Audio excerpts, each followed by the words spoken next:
নিরপেক্ষতার স্লোগান দেব না, গণতন্ত্রের স্লোগান দেব না, সমাজতন্ত্রের স্লোগান দেব না। স্লোগান দেব একমাত্র কার? আপনি রাজপথে যখন বের হয়ে বলবেন লা ইলাহা ইল্লাল্লাহ, আরে বলেন না যুবকরা, আপনি যখন রাজপথে বের হয়ে বলবেন লা ইলাহা ইল্লাল্লাহ, আপনি যখন রাজপথে বের হয়ে বলবেন লা ইলাহা ইল্লাল্লাহ, জঙ্গি আইছে, ঠিক না বেটি? বলবে রাজাকার আসছে, ঠিক না বেটি? বলবে মৌলবাদী আসছে, ঠিক না বেটি? মসজিদে লা ইলাহা ইল্লাল্লাহ তো পেরেশান না, কবরস্থানে লা ইলাহা ইল্লাল্লাহ তো পেরেশান না, রাজপথে লা ইলাহা ইল্লাল্লাহ শুনলে তাদের মাথা খারাপ কেন হয়ে যায়? কারণ তারা জানে রাজপথে যদি লা ইলাহা ইল্লাল্লাহ বিজয়ী হয়ে যায়, বাংলাদেশে আর কেউ চাঁদাবাজি করতে পারবে না, চাঁদাবাজি করতে পারবে না, দালালি করতে পারবে না।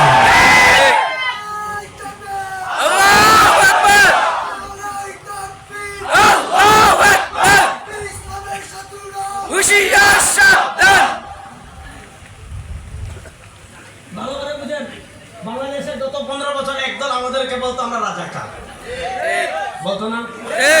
আচ্ছা, আমাদেরকে বলতো আমরা যারা টুপি পরতাম, দাড়ি রাখতাম, পাঞ্জাবি পরতাম, আমাদেরকে বলতো আমরা নাকি পাকিস্তানি রাজাকার। আচ্ছা বলেন, বাংলাদেশের কোন আলেম কখনো পাকিস্তানে পালিয়ে গিয়েছেন? জোরে বলেন। এই জেনজি যুবকরা আমার সাথে আছেন তো পিছনে? বাংলাদেশের কোন আলেম কখনো পাকিস্তানে পালিয়েছেন? আমাদেরকে যারা পাকিস্তানি রাজাকার বলতে, এরা ভারতীয় রাজাকার। বাংলাদেশে ভারতের রাজাকাররা কিন্তু ঠিকই ভারতে পালিয়ে গিয়েছে। আল্লাহ নবী সাল্লাল্লাহু আলাইহি ওয়াসাল্লাম লা ইলাহা ইল্লাল্লাহ দিয়ে আমাদেরকে আলো দেখিয়েছেন।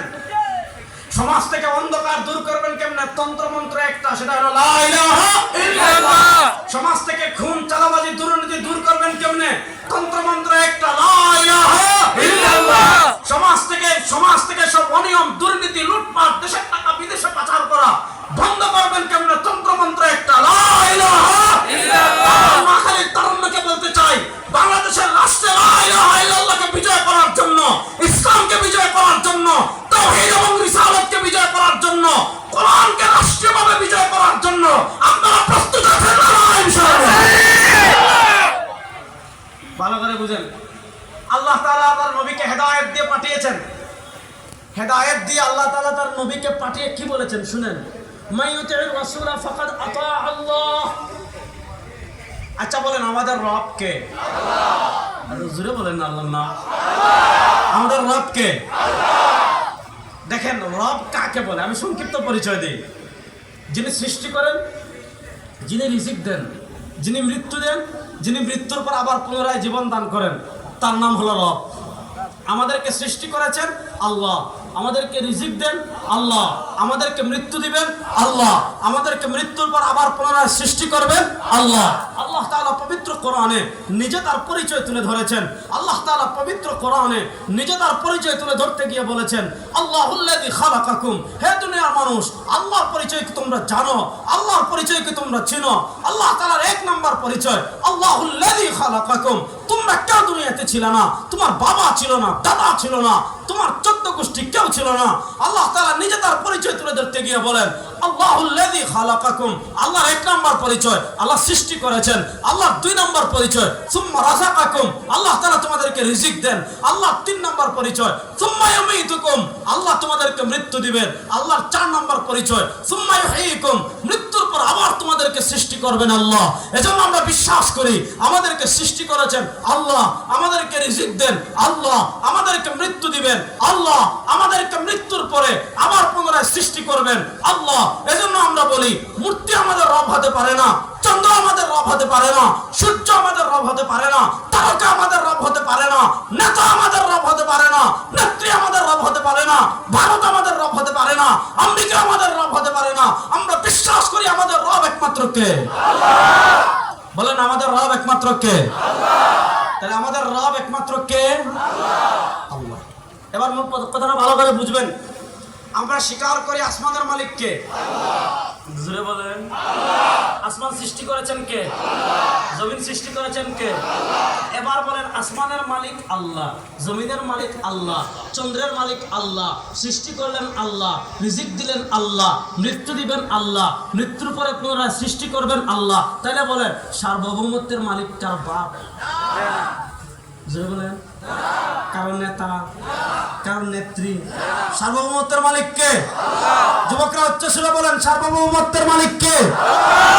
আসমানের মালিক যদি আল্লাহ হন, জমিনের মালিক যদি আল্লাহ হন, সার্বভৌমত্বের মালিক যদি আল্লাহ হন, তাই আল্লাহর জমিনে, আল্লাহর আসমানের নিচে কারো বাপের আইন চলতে পারে না, কারো নেতার আইন চলতে পারে না, কারো নেত্রীর আইন চলতে পারে না।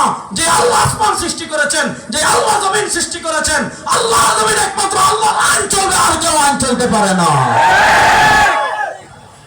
কথা ভালো করে বুঝবেন, খুব সহজ করে আমি বোঝানোর চেষ্টা করতেছি। আল্লাহ তাআলা তার নবী করিম সাল্লাল্লাহু আলাইহি ওয়াসাল্লামকে পাঠালেন এবং আমরা স্বীকার করলাম সবাই এক বাক্যে যে আমাদেরকে সৃষ্টি করেছেন কে? আল্লাহকে দেখছেন কে কে? হাত তুলেন তো দেখি।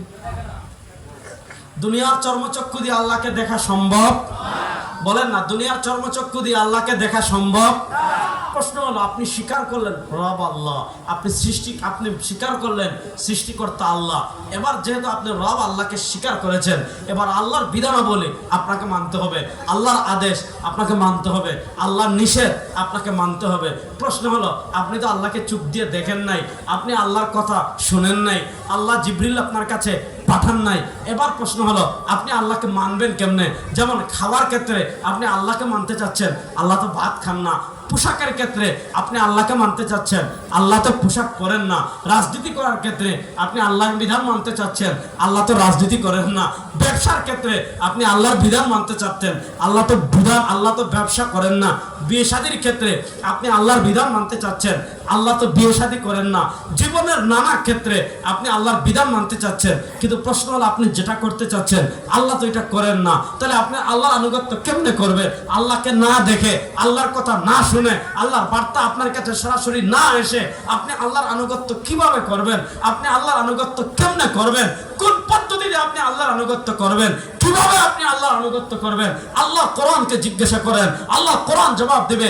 কোরআনকে জিজ্ঞাসা করো, ও কোরআন, তুমি তো আল্লাহর বই, তুমি তো আল্লাহর কিতাব, তুমি তো আল্লাহর বার্তা, তুমিই বলো যে আল্লাহর পক্ষ থেকে এসেছো, তুমিই বলো সেই আল্লাহর আনুগত্য আমি কেমনে করবো? কোরআন জবাব দিবে,